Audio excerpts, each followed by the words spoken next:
여러분 안녕하십니까? 시사토크 불독 시작하겠습니다. 윤동현입니다. 정부가 조선업 구조조정을 위해 추진해왔던 대우조선해양 또 현대중공업의 인수합병이 2년 넘게 마무리되지 못하고 있습니다.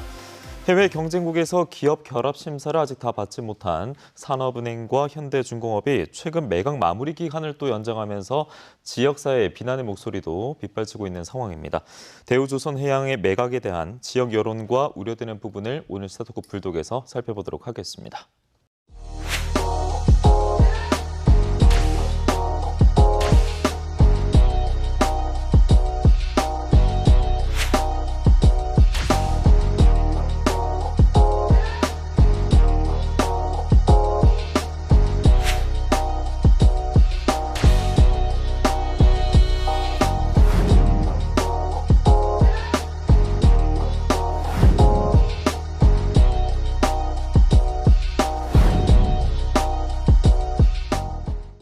네, 시사토크 불독 오늘 함께할 세 분 소개해드리겠습니다. 병광용 거제시장, 신성기 지회장, 김영우 위원장 함께하겠습니다. 어서 오십시오. 네, 반갑습니다. 네, 반갑습니다. 네, 반갑습니다.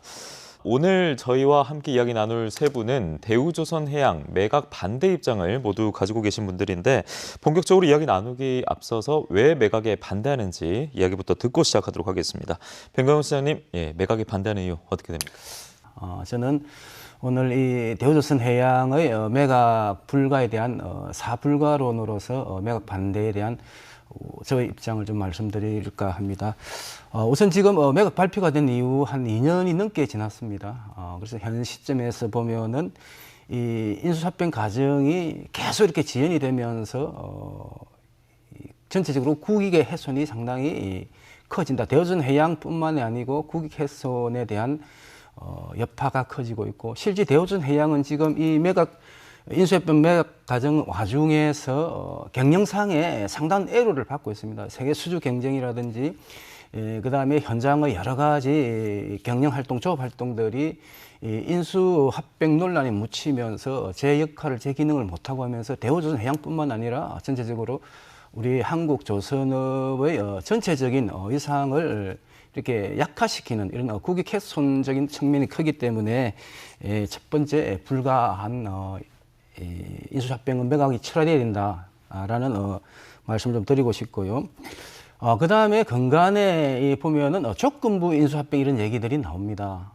예를 들어서 뭐 LNG 시장, 우리 한국조선이 아주 우위를 점하고 있는 80-90% 세계 시장의 80-90% 이상을 점하고 있는 LNG 시장의 세계 시장 제한. 그 다음에 뭐 기술 이전 이런 조건부 승인 얘기까지 나오고 있는 마당에 이런 상황에서까지 인수합병 매각을 계속해서 강행한다는 것들은 결국 당초 산업은행이 제시한 인수합병 목적이 소멸되는 거다. 그래서 더 이상 대우조선해양의 매각이 추진돼서는 안 된다라는 말씀을 좀 드리고 싶고요. 그 다음에 다 같이 우려하는 거지만은, 이런 아무런 무대책 속에서 인수합병이 강행이 되고 대우조선 매각이 진행이 된다면 지역 경제라든지 고용이라든지 이런 부분에서 상당한 위기가 초래되고 그에 대한 모든 부담, 모든 피해는 우리 거제 시민, 경남도민 그리고 우리 조선업을 중심으로 한 전방 후방 산업의 큰 피해로 이어질 수밖에 없기 때문에 지역 경제와 고용에 대한 큰 위기론이 도래될 수밖에 없다라는 말씀 좀 드리고 싶고요. 그리고 지금 당시 매각 얘기가 나오던 2년 전 시점하고 지금 현재 그리고 앞으로 향후의 세계 조선 흐름, 전망 이런 것들이 지금 상당하게 변하고 있습니다. 수소 선박이라든지 그다음에 LNG 추진선의 어떤 새로운 시장 이런 것들 때문에 조선의 흐름들이 많이 달라진 환경에서 계속해서 일방적으로 이 매각을 밀어붙이는 이런 부분들이 과연 합리적인 결정이냐 선택이냐 이런 부분들에 있어서 대우조선해양의 매각을 처리하고 원점에서 어떻게 그러면은 대우조선해양 부분을 처리하는 게 맞겠느냐. 대우조선해양의 독립생존이 가능하다라는 그런 부분들도 있을 수 있을 만큼 그러면은 대우조선해양의 독립생존을 위한 어떤 그 부분들은 어떤 부분이 있을 수 있을까. 그리고 빅3 체제를 빅2 체제로 진짜 정말로 대한민국 경제를 위해서 조정을 해야 된다면은 어떤 식으로 조정하는 게 더 합리적이고 더 우리 조선산업의 경쟁력을 키울 수 있는 방안이냐. 이런 부분들에 대한 지금은 원점에서 새로이 시작 재검토가 필요하다. 라는 생각을 갖고 있고요. 이런 네 가지 부분에 있어서 거제시장으로서 산업은행의 정부 측에 대우조선해양의 인수합병 매각은 불가하다. 원점 재검토를 해서 새로운 방안을 마련하자라고 강력히 요구하고 싶습니다. 예. 좀 감회가 새롭다라는 말씀을 조금 드리고 싶고요. 아마 2년 전인 것 같습니다. 2년 전 이 자리에 그 변광룡 거제시장님, 지금은 김용신 의원님이 아니셨지만 그 당시에는 아마 세 분이 나와서 똑같이 토론을 한번 했던 기억이 있습니다. 그 당시에는 변광룡 거제시장님이 대우조선 찬성 매각과 관련된 찬성 입장을 가지고 나오셔서 저와 아마 찬반 입장을 아마 토론을 했던 기억이 있습니다. 근데 지금은 다행스럽게도 변광룡 거제시장님이 뭐 저희와 입장은 조금 다른 부분은 분명히 존재를 합니다. 그렇지만 변광룡 거제시장님은 대우조선 매각을 먼저 재검토해야 된다라는 입장을 밝혀주신 것에 대해서는 대우조선 현장에 있는 노동자분들도 상당히 고무적으로 생각을 하고요. 아마 지역민들도 저는 아마 고무적으로 생각을 한다라고 보아집니다. 그 점에 들어서는 다시 한번 변광룡 거제시장님에게 고맙고 감사하다는 말씀을 조금 드리겠습니다. 일단 저희가 대우조선 매각을 반대하는 근본적인 이유는 저는 크게 아까 변광룡 시장님이 말씀을 많이 하셨지만 저는 딱 한 가지라고 보아집니다. 솔직히 지금 진행되고 있는 대우조선 매각이 과연 조선 산업을 살릴 수 있는 대우조선 매각인지 안 그러면 조선 산업을 망칠 수 있는 매각인지에 대해서는 그 어느 누구도 검증되지 저는 않았다라고 저는 판단을 하고 있습니다. 정말 이 대우조선을 매각을 하려면 이해 당사자들, 전문가들, 그리고 정보기관들, 그리고 저는 모여서 저는 심층 깊게 토론을 조금 해야 된다고 보아지거든요. 그런데 대우조선 매각을 발표할 당시 2019년 1월 31일 날 정말 그 어느 누구도 알지를 못했습니다. 물론 정부가 얘기하듯이 아무리 스토킹 호수 방식으로 이 매각을 진행한다 하더라도 저는 대우조선 매각과 관련된 문제들은 저는 충분히 토론이 되고 그 이해가 좀 돼야지만 가능해야 된다고 판단 들어지는데 무작정적으로 대우조선을 현대중공업으로 넘기면 조선 산업이 살아나고 조선 경제력이 살아난다라는 판단과 근거가 저는 어디서 나왔는지 도저히 저는 납득할 수가 없습니다. 그래서 저는 대우조선 매각이 발표되고 나서 누차례 물었습니다. 빅3 체제에서 빅2 체제로 가는 근본적인 이유가 뭐냐? 물으면 항상 대답하는 게 그렇습니다. 이게 뭐 저가 수주, 빅3 체제에서 제살 뜯어먹기 때문에 이후에 조선 산업이 어렵다라고 판단을 하고 있는 게 제일 큰 문제점이라고 보아지거든요. 그러면 저는 다시 한번 정부에게 묻고 싶습니다. 저가 수주할 동안 그러면 정부의 기능과 역할은 제대로 했느냐? 산업은행의 역할과 기능을 제대로 했느냐? 산업은행이나 정부가 감시와 역할들을 제대로 했으면 저는 저가 수주도 일어나지 않았을 뿐더러 오히려 저는 조선 산업이 더 발전되었을 거라 보아지거든요. 저희도 지금 고민하는 게 향후 몇 년 뒤면 중국이 우리 조선 산업을 뛰어넘을 거라고 다 판단을 하고 있습니다. 그러면 정부가 대우조선을 매각하는 것보다 조선 산업을 어떻게 발전시키고 육성할 것인가에 대한 고민 지점부터 저는 시작을 해야 된다고 보아집니다. 그래서 저는 대우조선 매각을 원점 재검토가 아닌 전면 철회하고 이후 이해관계 당사자들, 정부기관 그리고 그 관련자들을 만나서 정말 조선 산업을 살릴 수 있는 방안이 뭔지 심도 깊게 저는 토론을 하고 이후 방향을 찾는 것이 저는 바람직하다고 생각을 합니다. 한마디로 말씀드리면 불공정 매각이다 이렇게 저희는 단언하고 있습니다. 이유는 크게 이제 세 가지로 제가 보는데요. 하나는 밀실에서 이루어진 매각입니다. 사실상 이 대우조선 매각 발표가 2019년 1월에 났을 때 대우조선 연 매출이 한 7조 원 정도 되는 글로벌 회사입니다. 그리고 당시 직영과 하청을 포함해서 종업원이 약 한 2만 7천 명 정도가 있는 그런 큰 회사예요. 그런데 이런 국가기관 산업과도 다를 바 없는 이런 회사를 매각을 함에 있어서 기본적으로는 우리가 생각을 할 때 당연히 매각 공고가 나고 그리고 우선 협상 대상자가 선정이 되고 매각 협상이 이루어지고 매각 절차가 진행이 되는 것이 기본적인 수순인데 이런 거 전혀 없이 절차가 생략된 채로 어느 날 기습적으로 발표가 됩니다. 이것이 도대체 어떤 의미를 가지고 있는가 저희는 도무지 묻지 않을 수가 없는 것이고요. 두 번째는 이게 특혜 매각이라는 것이죠. 사실상 현대중공업이 대우조선을 인수하면서 실제로 자기 자본이 들어가는 거는 지금 분석에 의하면 약 한 6,500억 정도에 불과합니다. 그런데 산업은행이 지금 가지고 있는 대우조선의 주식을 전부 현대중공업의 중간 지주회사인 한국조선해양에 55.7%를 다 갖다 넘기게 되는데 현금으로 받아오는 건 한 푼도 없어요. 국민 세금이 뭐 7조가 들어갔다, 10조가 들어갔다라고 하면서도 실제로 여기에 대해서 회수되는 현금은 없으면서 단지 그냥 우선주와 보통주 일부를 받는 식으로 거래가 이루어지고 있는데 현대중공업이 6,500억밖에 자기 자본을 투입하지 않는다는 사실, 이것은 굉장히 큰 특혜의 의미를 갖고 있고, 우리가 2008년도에 하나가 대우조선을 인수하려고 한 적이 있습니다. 12년 전인데요. 이 당시에 하나가 써냈던 인수 금액이 6조 9천억입니다. 그러면 거기에 비춰보면 약간 10분의 1 가격으로 대우조선을 인수한다라는 그런 것인데요. 이것이 도대체 국민 정서상 이해될 수 있는 것인가? 저는 그렇게 보고 있습니다. 마지막으로 하나는 지역 경제와 관련된 문제인데 특히 고용 문제와 관련되어 있습니다.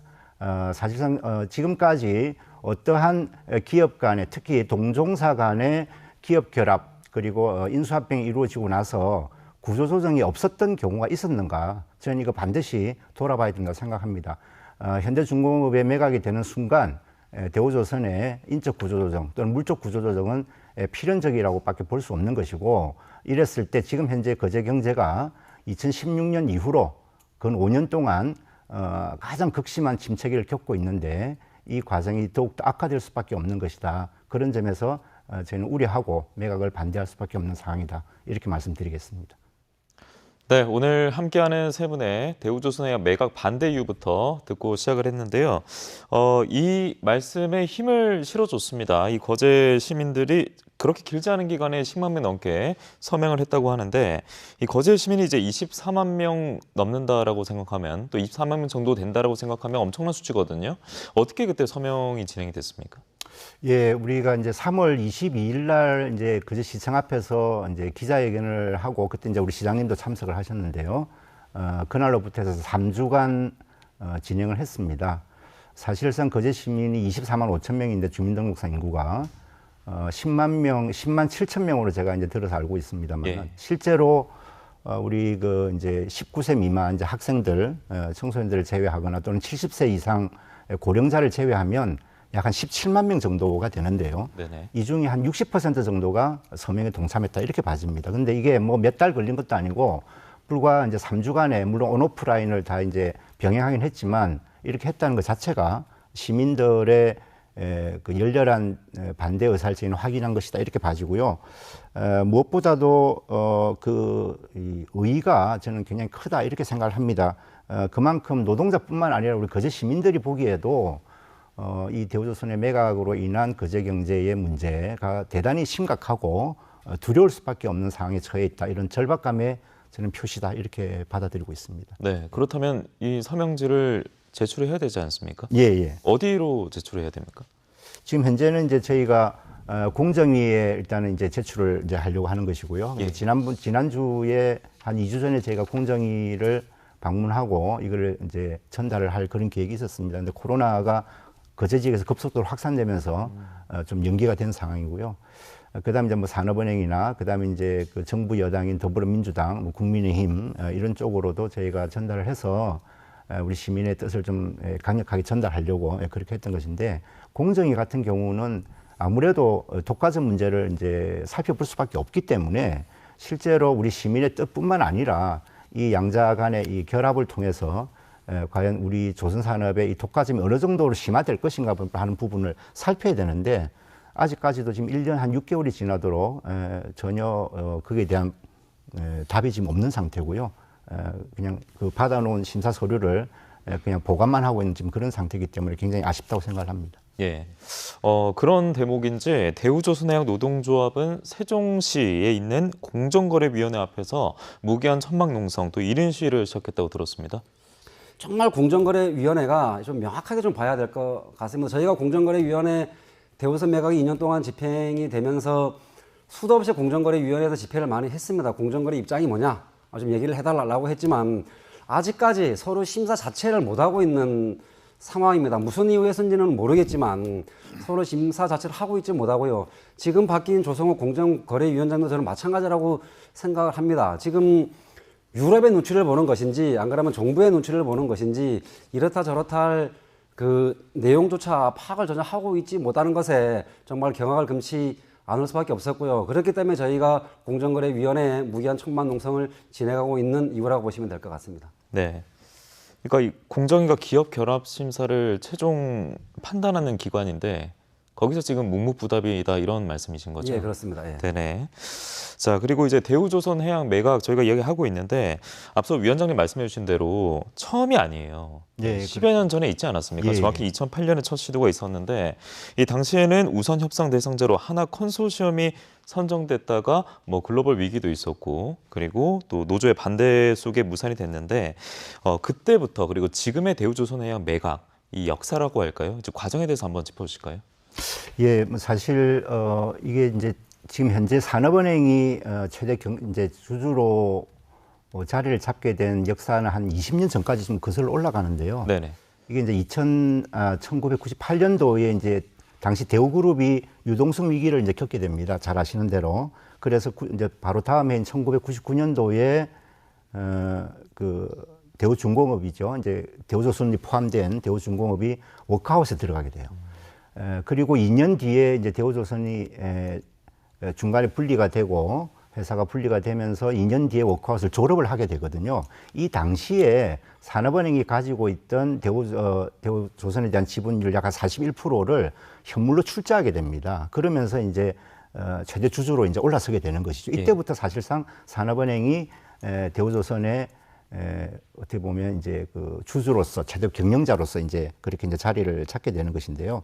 그러다가 2008년도에 금방 우리 말씀하신 대로 매각 공고가 나고 하나 컨소시엄이 약 아까 말씀드린 6조 8천억, 6조 9천억에 일단 의향서를 내게 됩니다.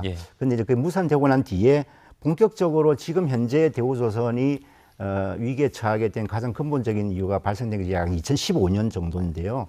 그 당시에 2분기에 우리 그 기업 실적을 발표할 때 약 한 3조 원 정도의 영업 손실이 발표가 됩니다. 근데 뒤에 알고 보니까 이것이 이제 자체적으로 해양 플랜트 산업이 위기에 찬 그런 것도 물론 있었고, 그건 이제 현대중공업이나 삼성중공업이나 다 똑같았던 상황입니다. 그런데 더 큰 이유는 이제 분식회계가 있었다는 것이죠. 뒤에 드러나긴 했지만 어쨌든 이제 이 일로 해가지고 2015년 11월에 경영 정상화 이행 계획이라는 걸 발표를 하게 돼요, 산업은행이. 그러면서 내건 조건이 예를 들면 노동자 구조 조정, 그다음에 자산 매각 등등의 이제 요구를 하게 되죠. 이러면서 산업은행이 또 한 번의 그 자본을 채권을 다시 현물 출자를 한 번 더 하게 됩니다. 그래서 지금 현재 55.7%라고 하는 그 주식의 그 지분율을 갖고 있는 이유가 그 당시에 한 번 더 출자가 있었다. 이제 이렇게 봐지는 거고요. 그래서 2015년도 그 경영 위기 때에 산업은행이 약 한 6조 4천억을 출자를 하게 되고요. 또 수출입은행이 또 연구채로 해서 당시에 한 1조 3천억을 이제 연구채로 발행을 하게 됩니다. 근데 중요한 것은 이제 그 뒤에 남상태 사장이나 이동걸 전 그 산업은행 회장이 분식회계나 횡령 등의 혐의로 다 이거 구속이 돼요, 이분들이. 그래서 그 전에까지의 경영이 얼마나 이것이 잘못되었는가라는 것이 이제 드러나게 되는 것이고요. 실제로 그 과정에서 2017년도 9월에 현재 산업은행 회장인 이동걸 회장이 이제 취임을 하게 됩니다. 그래서 아까 말씀드린 대로 불과 1년 4개월 만에 대우조선을 팔아넘기겠다라고 발표를 하게 되는 것이죠. 그게 이제 2019년도 1월이고, 그리고 3월 달에 본계약을 체결하고, 그리고 나서 5월 달에 현대중공업은 기업을 분리를 해서 중간 지주회사인 한국조선해양을 만들고, 또 현대중공업이라고 하는 제조업은 또 그대로 유지를 하고, 뭐 이렇게 이제 되는 것이고요. 2019년 이제 7월부터 해서 어쨌든 제일 중요한 이제 기업 결합 심사를 각국에 보내게 됩니다. 그래서 국내 공정위하고 유럽연합을 비롯해서 이제 전 세계 5개국에다가 이제 기업 결합 심사를 보내게 되는데, 이 중에 이제 3개국에서 승인을 했고, 현재 유럽연합과 일본이 지금 남아있는 이제 그런 상태에 있다. 이렇게 보시면 되겠습니다. 네. 대우조선 해양 매각 이번이 처음으로 나왔던 이야기는 아니었습니다. 여기서 짚어봐야 될 게 이제 공적 자금 이야기가 항상 나옵니다. 14조 원이었습니다. 그에게 공적 자금이 투입이 됐고 정말 적지 않은 혈세 투입이 나오면서 비판의 목소리가 참 높았는데 이에 대해서는 위원장님 좀 어떻게 보십니까?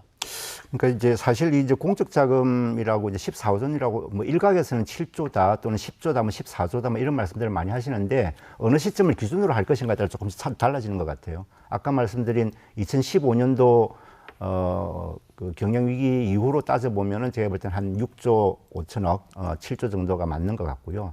근데 금액이 뭐 중요한 것이 아니라 어쨌든 이 당시에 돌아오는 만기가 돌아오는 이 부채를 채무를 바로바로 상환하지 않으면 안 되는 상황이니까 공적 자금이 투입될 수밖에 없는 그런 상황이었다고 저는 봐지고요. 근데 이제 이게 산업은행이 자기가 채권을 가지고 있던 돈을 출자로 전환하면서 거기에 대한 이제 채무는 이제 벗어나게 되고 어느 정도의 자원 지원금을 통해서 채무를 상환을 하게 되는데 중요한 거는 이제 출자 전환이라고 하게 되면 그냥 돈을 그냥 주는 게 아닙니다. 그만큼의 자기 지분을 가져가는 것이잖아요. 그래서 그만큼 이제 경영 책임도 커지는 것인데 실제 아시는 대로 대우조선을 경영하면서 올바른 성과를 낸 적도 없다. 그리고 오히려 낙하산 인사를 통해서 경영의 전형을 일삼았다. 이제 저는 그렇게 봐야 되고요. 또 하나 중요한 건 이제 꼭 놓치지 말아야 될 것이 하나가 있는데 실제로 산업은행이 당시에 국민 세금으로 운영이 되는 이 은행에서 공적 자금을 투입을 하는 것은 산업은행에서 당연히 저는 해야 될 일이라고 이렇게 봐집니다. 산업은행법에도 그렇게 나와 있고요. 그런데 이걸 통해서 그 피해는 고스란히 지역 주민과 노동자들 다 알았다는 거예요. 예. 그래서 이 점을 저희는 절대로 간과하면 안 된다는 거고 그냥 공짜로 다 줬으니까 이걸 다 해소해야 된다 이런 측면이 아니라 이것을 다시 우리가 정상화로 돌리기 위해서 노동자들의 인적 구조 조정 당시 이후로 한 3년간 직영이 한 3,000명이 해고가 됐습니다. 이거는 정말 보기 힘든 일이거든요. 그리고 뭐 하청업체 포함해서 굉장히 많은 인원들이 이제 구조조정에 들어갔고 실제로 뭐 복지 혜택이나 이런 것들도 뭐 다 이제 축소가 될 수밖에 없는 상황이고요. 심지어 노동조합이 헌법이 보장하는 노동조합 쟁의권도 반납해라, 파업하지 마라 이런 이제 강력한 요구까지 있었단 말이에요. 이제 이런 걸 다 감내가면서 사실상 최근 몇 년간에 어느 정도 정상화 기조에 지금 들어서게 됐는데 그렇기 때문에 한마디로 말씀드리면 산업은행은 국민 세금 가지고 말 그대로 고통을 분담한 거예요. 자기가 분담한 건 하나도 없습니다. 오로지 그 고통 분담이라고 하는 것은 지역민과 우리 거제 시민과 노동자들이 다 안았다. 이것이 정확한 표현이다. 이렇게 보시면 될 것 같습니다. 네, 이 부분에 대해서 시장님도 한 말씀 부탁드리겠습니다. 이 대우조선 매각이 발표된 이후에 실제 제일 힘들었던 부분들이 결국 공적 자금이 대규모로 투입된 회사인데 희망이 없지 않느냐. 빨리 공적 자금도 회수하고 매각을 해서 정리하는 게 맞지 않냐. 이런 논리들이 상당히 좀 제일 힘들었던 게 사실 이 부분입니다. 아까 우리 신상기 위원장님께서 2년 전에 찬반 논쟁을 하셨다고 그러는데 그는 조금 왜곡된 그런 발언이시고요. 그때 당시 매각 발표가 있은 후에 시장으로서 상당히 무겁게 이 매각 문제를 인식을 하고 어떤 우리 뭐 당이라든지 공정이라든지 그다음에 산업은행 회장을 만나서 우리 노동계와 그리고 지역사회 우리 거제시의 어떤 경제의 어떤 이런 어려운 부분들을 얘기를 하면서 상당히 우려스러운 그리고 이 매각에 대한 일방적인 진행에 대한 우려 이런 부분들을 전달하면서 우리 위원장님 말씀대로 명확하게 반대한다 이렇게 제가 표명은 뭐 하지는 못했지만은 근데 찬반 논쟁으로 이렇게 했었다 이런 부분들은 조금 이 잘못된 부분이라는 부분들 좀 먼저 말씀 좀 드리고 싶고요. 실제 저는 그렇게 생각을 합니다. 제가 그때 당시에 중앙 쪽에 있는 어떤 분들에서 대우조선 해양 매각에 대한 이런 부분들에 대해서 저희 지역 입장 그리고 노동계 입장, 시민 대책 입장을 얘기를 하면은 제일 먼저 나온 얘기가 이 공적 자금 투입된 회사인데 빨리 정리해야 되는 게 맞지 않냐. 실제 이렇게 제일 먼저 나왔고요. 근데 대우조선 해양은 대기업입니다. 대기업이고 우리나라 수출 산업의 상당 부분을 차지하고 그리고 거제뿐만 아니라 경남 지역의 경제에 아주 큰 역할을 하는 대기업입니다. 이런 대기업이 어려울 때에 그대로 둔다면은 이건 국가 경제뿐만 아니라 지역 경제 그리고 우리 많은 노동자들의 고용 문제도 직격탄을 줄 수가 있기 때문에 정부에서는 이런 부분들에 대해서는 당연히 지원을 하고 개입을 해서 생존 방안을 찾는 게 저는 당연한 어떤 그 정부 역할이다 이렇게 생각을 합니다. 실제 대우조선 해양의 공적 자금이 뭐 투입될 수밖에 없었던 여러 가지 요인들이 있었지 않았겠습니까? 조선소 같은 경우는 금융기관을 통해서 RG 발급을 많이 하게 되는데 만약에 대우조선 해양에 공적 자금을 투입해서 회생시키지 않았을 때에 연쇄적으로 일어나는 그 금융권의 어떤 그런 도산 우려 이런 부분들도 분명히 있었을 테고, 그 다음에 수만 명의 노동자들의 그 고용 문제를 과연 어떻게 할 거냐 라는 어떤 이런 부분에 있어서도 정부는 공적 자금을 투입해서라도 회생시키자. 그리고 무엇보다도 조선업이 세계에서 아직까지 우리 한국 조선업이 강세고 빅3가 우리 한국에 존재하는 만큼 어느 제조업보다도 우리 조선업이 강점을 갖고 있습니다. 그러려면 국가 전략적으로도 이 조선업은 살릴 수밖에 없는 그런 선택을 할 수밖에 없을 테고, 당연히 이 공적 자금을 투입해서라도 대우조선해양을 회생시키는 게 올바른 판단이었다 그렇게 생각을 합니다. 근데 이제 이게 이제 국민 세금이 들어갔다, 그다음에 조선 업황이 좀 어려워지고, 그다음에 조선 경기가 침체기를 겪고 이러다 보니까, 그리고 산업은행 입장에서는 어쨌든 뭐 털어내고 싶고 막 이런 부분들이 있었지 않았나 그렇게 생각을 합니다. 여러 가지 어려운 부분들이 있지만은 공적 자금을 통해서 더 많은 더 큰 경제적 효과, 그리고 더 큰 고용 안정을 가져올 수 있다면 그건 당연히 그런 방향으로 가야 된다 이렇게 생각을 하고, 앞으로의 조선업 전망, 그리고 앞으로의 무한한 가능성이 있음에도 불구하고 과거에 공적 자금이 투입된 그 원죄 하나, 이것 하나만으로 어떤 대우조선해양을 평가하고 그래서 매각해야 된다, 이런 논리는 너무 단순한 논리고 앞으로의 세계 조선의 흐름들을 제대로 읽지 못하는 그런 결과 아니냐, 저는 그렇게 바라보고 있습니다. 네, 잘 들었습니다. 자, 그리고 신상기 지회장님도 대규모 공적 자금 투입에 대해서는 어떻게 생각을 하셨는지 궁금합니다. 예, 요거 관련돼서는 할 말이 좀 많기는 합니다. 솔직히 뭐 길기는 한데 간단하게 좀 말씀을 드리도록 하겠습니다. 앞에 시장님하고 김영현 시장님께서 너무 말씀을 잘 해주셨기 때문에 뭐 따로 딱히 드릴 말씀은 없고요.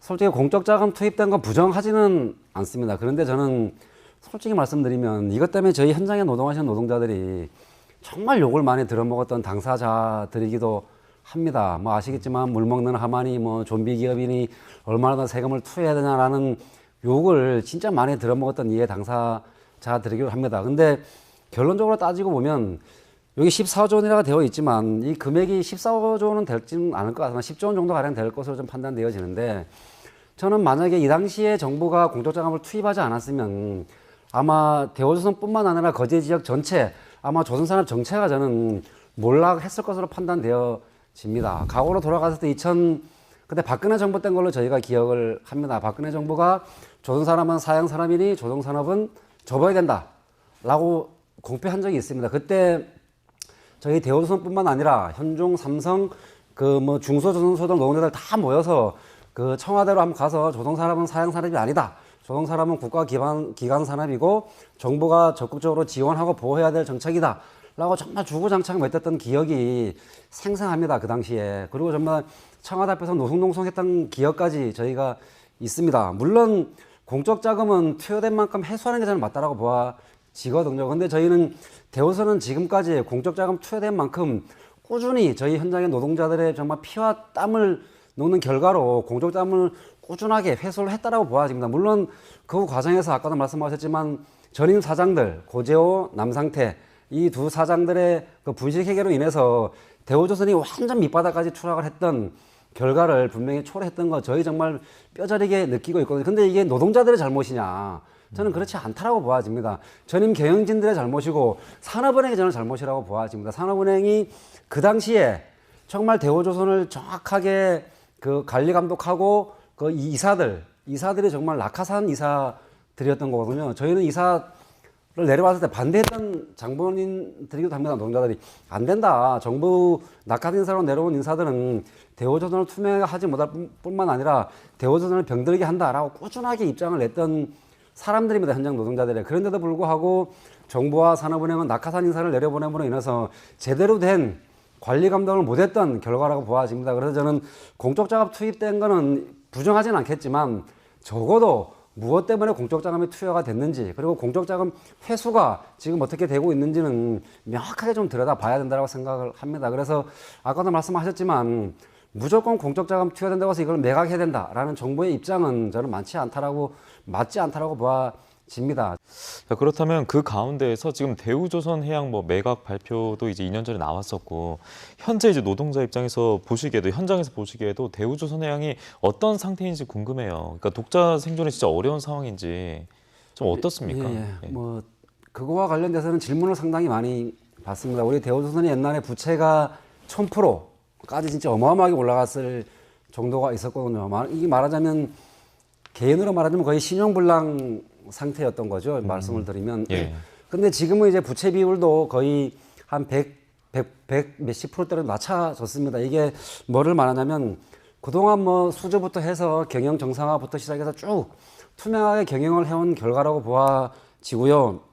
그리고 또 지금 수주는 조금 좋아지고 있지만 여전히 빅3에 비해서는 저희가 지금 현재 최하위에 지금 달리고 있습니다. 저희가 올해 수주 실적을 77억 불을 지금 목표를 정해놓고 있습니다. 지금 저희가 3월 달까지 달성한 게 한 23% 정도 달성을 해놓고 있습니다. 근데 현중이나 삼성에 비해서는 최고 지금 밑에 머물러 있는 상황이고요. 근데 이게 되돌아보면 아마 이게 저희 판단이긴 합니다. 이게 아마 대우조선 매각으로 인해서 수주를 하려고 하더라도 유럽이나 이런 곳으로 볼 때 과연 대우조선으로 이것을 수주를 했을 경우에 우리의 돌아올 피해들이 뭔지에 대한 판단도 저는 할 것으로 보아지거든요. 예. 제가 유럽을 두 번이나 갔다 왔는데 아까도 앞에 시장님이 말씀하셨지만 유럽은 보는 게 딱 한 가지더라고요. 이게 자국 내에 미치는 영향, 대우조선과 현대중공업이 인수합병 됐을 때 미치는 영향, 그리고 자기들은 무조건 지금 현중과 대조가 합쳐 62%대가 됩니다. 이게 LNG, LPG와 관련돼서는. 그러면 예.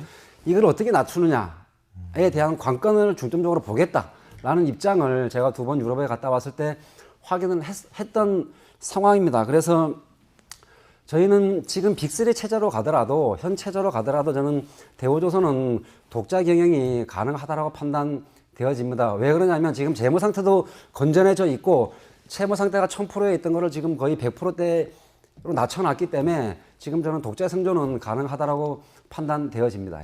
네, 그렇습니다. 대우조선 해양 매각을 두고 이야기 나누고 있는데 이 과정 자체도 말말말이 참 많았고요. 그리고 매각 발표가 난 지가 일단 2년이 지났습니다. 근데 그 2년간 계속 지지부진한 상황이고 말들이 오고 가고 있는데 지금 이 상황 왜 이렇다고 보세요?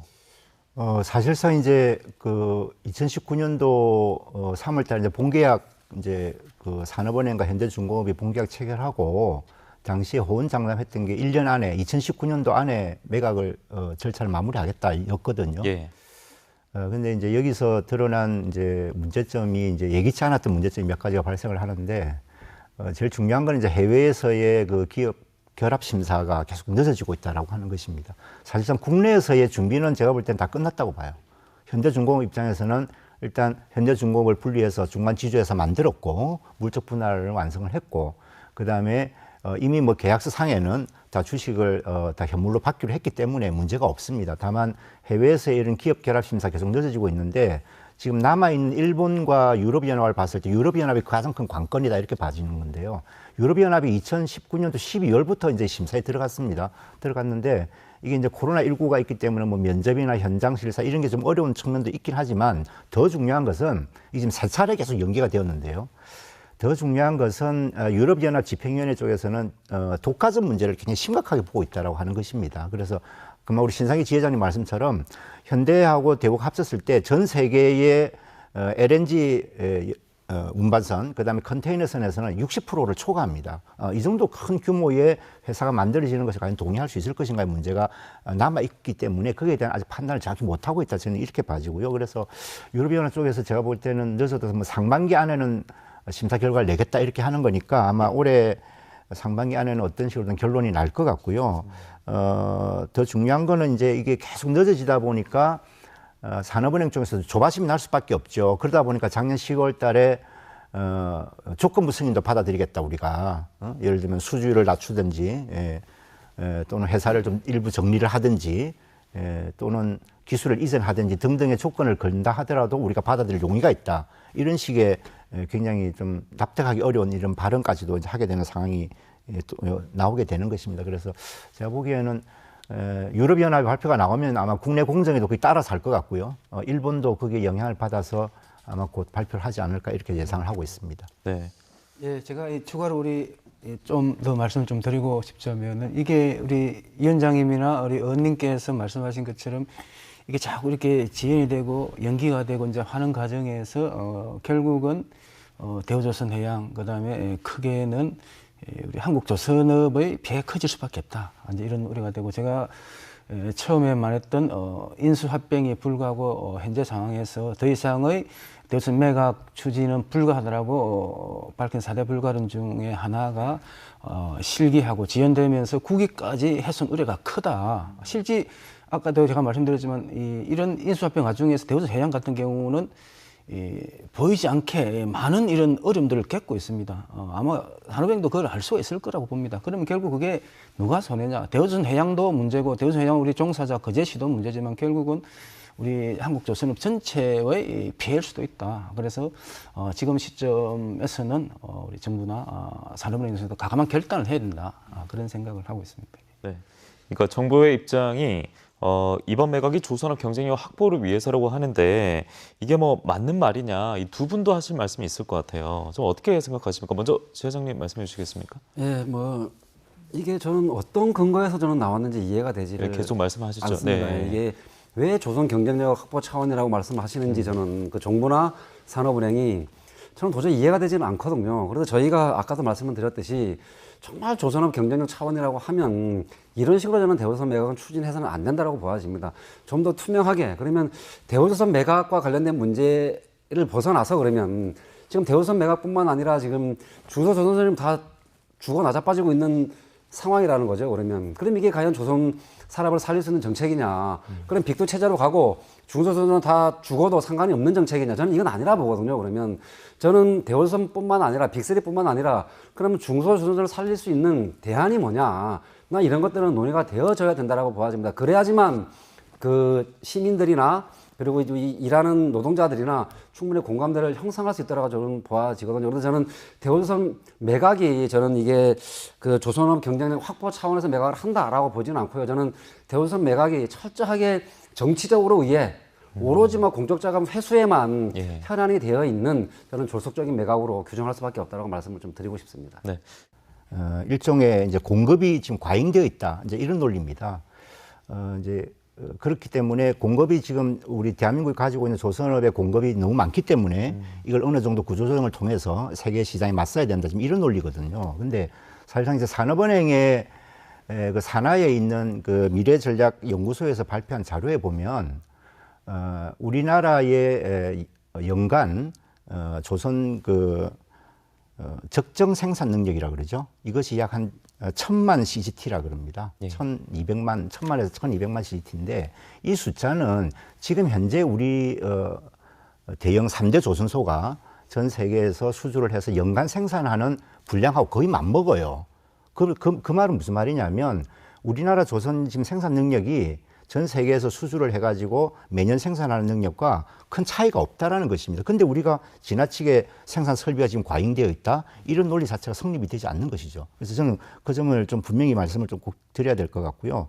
또 하나는 이게 경쟁력 하는데 실제로 세 개 회사가 있다가 두 개로 줄인다고 했을 때 이게 그럼 경쟁력이 나아지는 것이냐? 어떤 의미에서 경쟁력이 나아지는 것이냐?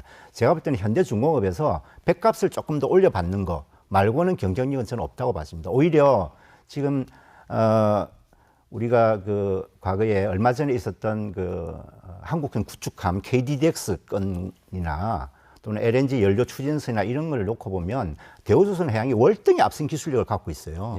근데 이런 것에서 보듯이 실제로 이 회사가 두 개를 합쳐졌을 때 결국 빅2 체제로 갔을 때 과연 기술 개발이나 혁신이 더 이루어질 것인가? 제가 볼 때는 오히려 후퇴하기가 더 십상이다 이렇게 봐지고요. 그래서 그런 측면에서도 경쟁력에서 오히려 더 마이너스다 저는 이렇게 봐지고 하나만 더 말씀드리면 아까 여러분이 말씀하셨는데 특히 유럽연합의 조건부 승인이 나게 되면은 이건 국익에도 저해하는 것입니다. 그래서 이것은 제가 볼 때 경쟁력이라고 하는 것은 도무지 이해하기 어려운 그런 발언일 수밖에 없다 그렇게 보고 있습니다.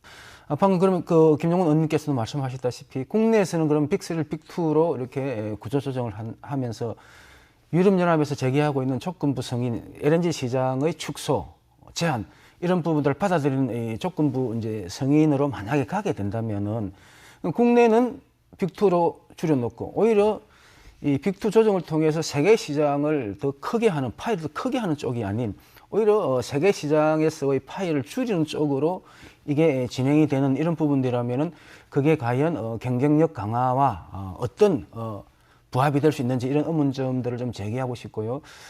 지금 흐름이 이런 흐름이라면은 결단을 해야 된다. 저는 그렇게 생각을 합니다. 예. 네, 잘 들었습니다.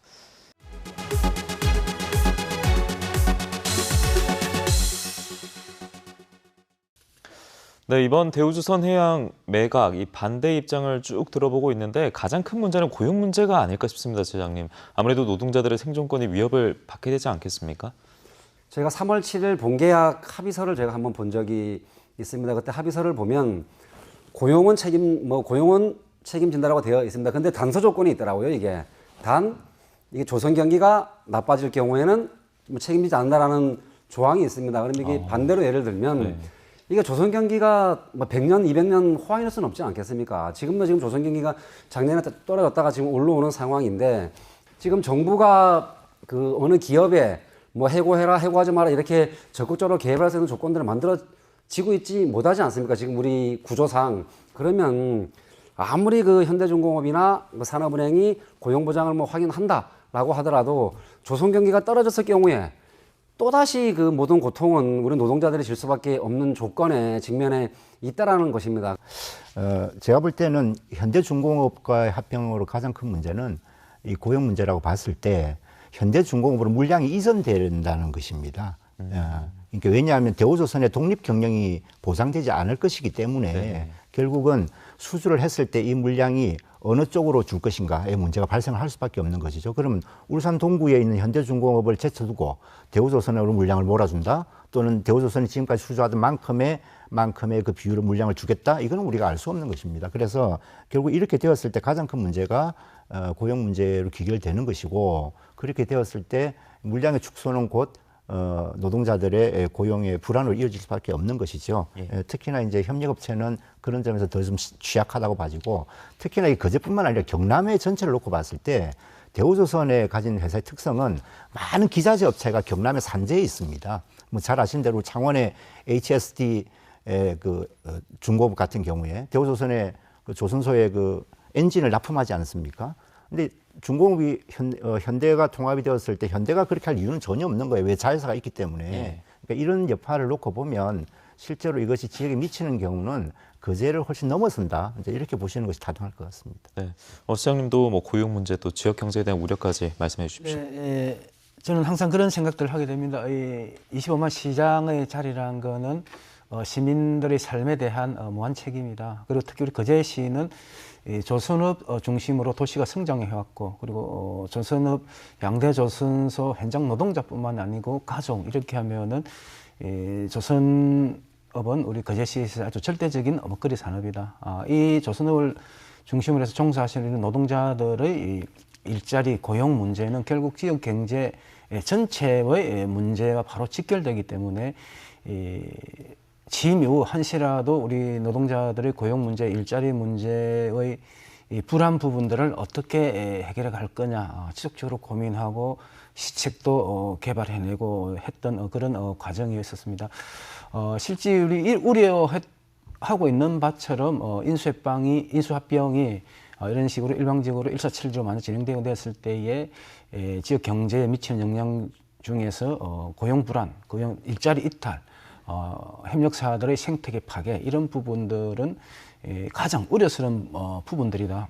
그래서 이런 고용 불안 문제만큼은 지속 성장 도시가 되기 위해서라도 막아야 된다라는 게 우리 거제시의 입장이고, 시장으로서 저희 역시 우리 거제시에 살고 있는 노동자들뿐만 아니고 모든 시민들의 이 고용 문제, 일자리 문제를 지키기 위해서 최선을 다해 가야 되겠다. 그런 각오들을 늘 하고 있습니다. 네. 오늘 신상계지 회장은 변 시장이 직접 출연했기 때문에 이 시의 입장을 들으셨잖아요. 근데 지금 노조가 경남도청 앞에 농성을 또 하고 있다고 하는데 김경수 지사의 목소리도 지금 듣고 싶어 한다는 거죠? 지금 제가 김경수 도지사님을 만난 게 2019년 아마 5월 달로 제가 기억을 하고 있습니다. 그때 만나서 한 1시간 넘게 지사님하고 개인 면담은 아니지만 입장을 좀 전달했던 기억이 있습니다. 그때 하셨던 말씀이 다시 한번 보겠다. 이게 다만 대우조선 매각이 대우조선만의 문제가 아닌 거제, 더 나아가서는 경남 도민의 문제이기 때문에 예. 이거와 관련된 문제들은 한 번 더 고민해보고 생각해보고 자기가 할 수 있는 역할을 하겠다라는 입장을 2019년 5월에 밝히셨던 적이 있습니다. 그리고 나서 누차례 이제 뭐 몇 번 만나자고 말씀을 좀 드렸지만 어떠한 경우라도 제가 그에 대한 답변을 들은 적이 없습니다. 그게 아마 2년이 지금 넘어가고 있는 시점입니다. 그래서 이게 그 도지사님이 말씀하셨듯이 그 지난 2019년 5월 달에 말씀하셨듯이 정말 지금 2년 동안 이 대우조선과 관련된 지역 경제 더 나아가서는 경남도가 정말 심각한 피해를 보고 있다라고 보아집니다. HS 엔진은 지금 저희가 한 70% 정도 HS 엔진을 납품을 하고 있습니다. 그런데 지금 HSD 엔진은 중국으로 지금 노선을 틀어버렸습니다. 저희한테 엔진을 납품을 안 하고 중국으로 노선을 틀어버렸거든요. 그와 별개로 또 기자 접차도 마찬가지라고 저는 생각을 합니다. 이게 큰 기자 접체는 별반 상황이었겠지만 작은 기자 접체들은 정말 줄도산으로 이어지는 게 뻔함에도 불구하고 김경수 경남도지사는 정말 이 지방 분권 시대에서 도지사님이 할 수 있는 역할들을 저는 해주셨으면 고맙겠다는 말씀을 조금 드리겠고요. 2년 동안 거제 지역을 포함해 경남 전체가 너무 힘들다, 어렵고 힘들다. 그리고 이게 조선산업을 살릴 수 있는 방안은 아니라고 본다라는 입장들을 중앙정부에 저는 적극적으로 건의해 주실 것을 다시 한번 부탁의 말씀을 드리겠습니다.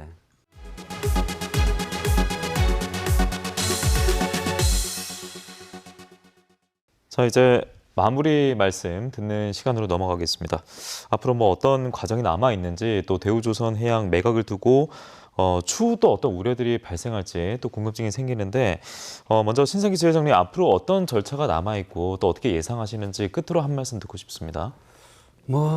절차는 아까 앞에 보냈다 말씀하셨기 때문에 지금 유럽 공정이나 일본, 우리나라 공정이 세 군데가 지금 일단 그 기업결합 신소와 관련된 심사를 진행 중에 있고요. 이게 결론은 지금 어떻게 날지는 그 어느 누구도 판단할 수 없는 조건이라고 생각이 들어집니다. 근데 저는 그 전에 우리나라 정부가 먼저 정부라고 하면 우리나라 공정위가 되겠죠. 우리나라 공정위가 먼저 정말 유럽 눈치 보지 말고 이 대우조선 매각은 정말 불공정하게 진행이 되고 조선 산업을 살리는 정책이 아니라라고 판단해서 제일 먼저 우리나라 공정위가 저는 불허하는 게 이후에 정말 우리 조선 산업을 살리고 더 나아가 조선 산업을 보호하는 정책이라고 보아집니다. 정말 저희는 두 번 다시 대우조선 매각은 정말 저는 공정하게 진행되어야 된다라고 보아지거든요. 아까 앞에서 말씀하셨지만 많게는 14조 원이 투여된 공적 자금이 투여된 대우조선입니다. 그러면 14조 원을 어떻게 해소할 것인지에 대한 방안도 나와 있지 않고요. 그리고 이게 과연 빅2로 갔을 때 조선산업을 살릴 수 있는 방안이냐? 저는 이게 아니라고 보아집니다. 그래서 저는 대우조선 매각은 전면 철회하고 정말 국민적 공감대 그리고 우리 이 산업을 살릴 수 있는 정책들이 뭔지 심단 고민과 토론 끝에 저는 이게 결론을 내려야지만 이후에 산업도 살리고 조선산업을 살릴 수 있는 방향과 정책이지 않나라고 보아집니다. 그래서 저는 여기서 마지막으로 좀 말씀을 드리고 싶은 게 우리나라 공정위가 먼저 기업결합을 불허하고 제대로 된 그 조선산업과 살릴 수 있는 방안이 뭔지 심도 깊게 논의를 하는 시간들을 가졌으면 하는 그런 바람이 있습니다. 예, 이것이 특혜 매각이고 불공정 매각이고 산업은행 입장에서는 어떻게 보면 이제 산업을 생각하기보다는 오로지 재무적인 관점에서만 이것을 손틀게 하려고 하는 이런 입장에서 매각을 진행을 하는 것이라서 이것이 결코 정의롭지도 못하고 올바른 방법도 아니다. 이제 저희는 그렇게 생각을 하고 있습니다. 그래서 시민대책 입장에서는 지금 해온 것만큼 또는 그 이상으로 물론 이제 남은 기간이 얼마나 될지는 모르겠습니다만은 시민들의 뜻을 전체로 모아서 우리의 뜻을 좀 더 강력하게 표현할 수 있는 방법을 찾으려고 노력을 할 것이고요. 앞에서 우리 그 신상기 지회장님 말씀하신 것처럼 특히나 이제 이 정치권에서 이걸 좀 잘 받아주는 것이 필요한데 우리 도민의 삶을 책임지고 있는 이제 우리 김경수 도지사께서 저는 이 문제에 지금이라도 빨리 좀 나서줘야 된다. 더 적극적으로. 이것이 뭐 중앙정부가 하는 일이다. 이렇게 해서 제쳐놓을 일이 저는 아니라고 보거든요. 그래서 좀 적극적으로 나서주기를 바라고 그랬을 때만이 우리가 지금 이야기하는 뭐 경남, 부산, 울산 메가시티 문제도 설득력이 있는 것이고요. 우리 경남의 산업과 일자리를 지키는 것에 좀 더 저는 적극적으로 나서 주셔야 된다. 이런 말씀을 드리고 싶습니다. 2년, 3년 이렇게 매각 과정도 진행되면서 여러 가지 피해 그리고 불이익들이 발생되고 있습니다. 그래서 이미 실기한 이런 대우조선 해양 매각의 인수합병은 철회돼야 된다, 불가하다는 말씀 좀 드리고 싶고요. 그리고 조건부가 얘기 나오면서 당초 취지였던 이 경쟁력 강화라는 부분들이 이미 소멸이 되는 상황입니다. 인수합병 목적이 이미 소멸된 그런 상황이기 때문에 더 이상 이런 부분들을 강행해서는 안 된다라는 말씀 좀 드리고 싶고요. 그리고 실제 쭉 말씀하셨다시피 지역 경제 그리고 고용에 대한 커다란 위기에 직면할 수밖에 없다. 이건 누가 책임질 거냐? 라는 부분들에 있어서 심각한 우려를 제기할 수밖에 없기 때문에 지역 경제 그리고 고용 위기에 대한 부분들을 결코 가볍게 지역 경제라고 해서 국가 경제만 쳐다보면 된다. 지역 경제야 희생됐으면 어쩔 수 없다. 이런 상황들은 상당히 위험한 사고방식이다라는 말씀들 좀 드리고 싶고요. 그다음에 공공적 지배 구조 뭐 이런 여러 가지 이제 안들도 대우조선 해양에 대한 부분들에 대해서 안들도 논의가 되고 이제 이렇게 하겠지만은 그러면 대우조선 해양 부분들을 어떻게 잘 하는 게 국민 경제, 지역 경제, 우리 노동자들의 고용 안정 이런 부분들의 합리적인 선택이 될 수 있을 건가에 대한 원점 재검토가 필요하다. 그래서 이 네 가지 불가한 이유를 들면서 다시 한번 우리 산업이나 정부 측에 대우조선 해양의 매각을 처리하고 원점에서 좀 재검토해 주시는 그런 역사적 결단을 내려주시기를 끝으로 한번 촉구하고 싶습니다. 자, 오늘 함께한 세 분 먼저 인사드리도록 하겠습니다. 오늘 말씀 잘 들었습니다. 고맙습니다. 네, 고맙습니다. 네, 대우조선 해양 매각을 두고 정답 찾기에 현재 혈안이 되어 있는데요. 이 난항을 이겨내고 해답을 찾고 순항할 수 있길 바라면서 스타트업 불독 여기서 마치겠습니다. 다음 주에 인사드리겠습니다. 고맙습니다.